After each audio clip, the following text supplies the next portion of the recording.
Alors, malgré les concessions accordées aux différentes professions, l'exécutif ne parvient pas à faire cesser la fronde. On va retrouver Stéphane Ravier, sénateur Front National. Bonjour, merci d'être en direct sur BFM TV. Donc demain, c'est l'euro. On voit que la tension sociale ne retombe pas, bien au contraire. Est-ce que vous condamnez cette attitude contestataire jusqu'au boutiste de la CGT ?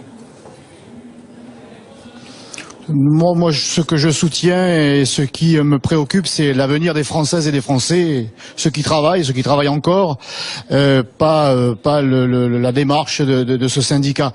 Et vous savez, quand on apprend que les plus grosses fortunes ont échappé à l'impôt sur la fortune, que des grands groupes ne payent que l'impôt misérable en France, et que cette loi du travail, dite du travail, El Khomri, écrase les petits, eh bien écoutez, les petits se défendent comme ils le peuvent.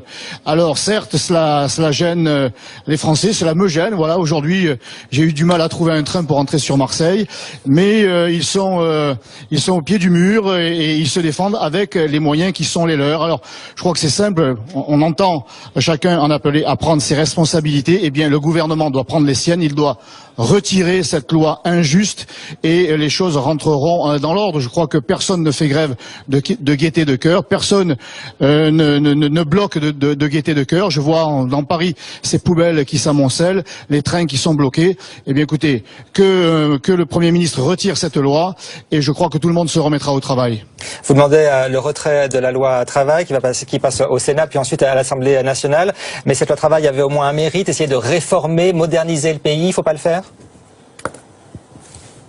Écoutez, ça c'est le moderniser selon les exigences des bureaucrates de Bruxelles, car cette loi n'est que l'application des volontés de Bruxelles qui, ma foi, veut aller encore plus loin dans l'ultralibéralisme, qui, encore une fois, fait la part belle aux gros et écrase les petits. Il ne suffit pas de déclarer que c'est une volonté de réformer pour que cela soit positif, bien au contraire. Je crois que là, il est temps que cette loi qui commence à être vidée de son contenu, eh bien, soit purement et simplement supprimée et que l'on réforme vraiment ce pays, mais par lui-même et pour lui-même. Stéphane Ravier, mais retirer la loi alors que le gouvernement est accusé de manque d'autorité face à ces conflits sociaux et qu'il est engagé dans un bras de fer avec la CGT, est-ce que ça serait pas pire, faire preuve de faiblesse ? Écoutez, nous sommes dans l'impasse aujourd'hui et la situation se dégrade.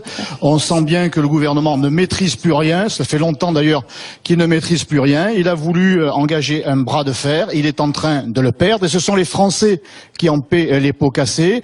Alors, encore une fois, je crois que le mieux c'est qu'il tourne la page de cette sinistre affaire et qu'il retire la loi parce que autrement on n'en sortira pas. Et encore une fois, ce sont les Français et l'euro, voilà, par exemple les professionnels qui attendaient beaucoup à Marseille de cet euro et qui se retrouvent dans de graves difficultés. Merci beaucoup Stéphane Ravier d'être intervenu en direct du Sénat pour BFM TV.